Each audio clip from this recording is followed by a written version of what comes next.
Gördüyünüz LG markalı paltarın müştərinin şikayət ki, qapı açılmır. Gördüyünüz kimi yoxladım, qapı açılmır həqiqətən. İlk halda siz nə edirsiniz? Əgər mənim tez gəlib çata bilmirəmsə, bu ayaqqabı ipini götürürsünüz. Adi ayaqqabı ipidir. Bu ilə arasından salırsınız, özünüzə tərəf çəkirsiniz, qapı açılır.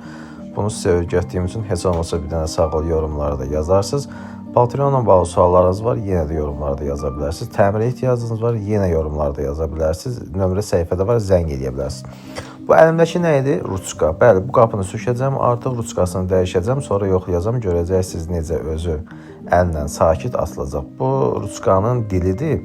Bunun arxasında bax bu gördüyünüz ruçka var. Bu qırılıb görürsünüz, qırıq-qırıqdır. Hal-hazırda təzə ruçkanı yerinə qoydum. Şuruplarını bağlayıb paltaryanın üstə ustanovka edəcəm.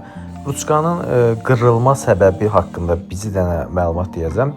Deməli, ruçka niyə qırılır? Ruçka ona görə qırılır ki, siz vaxtından öncə paltaryan yuyub qurtarmamış dəfələrlə ruçkanı yoxlayırsınız ki, görüm açıldımı, görün açıldımı, görən açıldımı, görən açıldımı.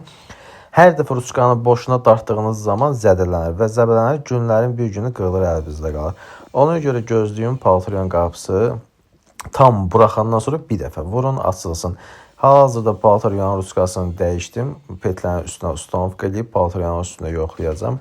Diqqətlə axıra qədər baxın ki, siz də bunu görəsiniz. Artıq gördüyünüz kimi qapı ruçkası dəyişildi. Qapı da gözəl yerində açılır.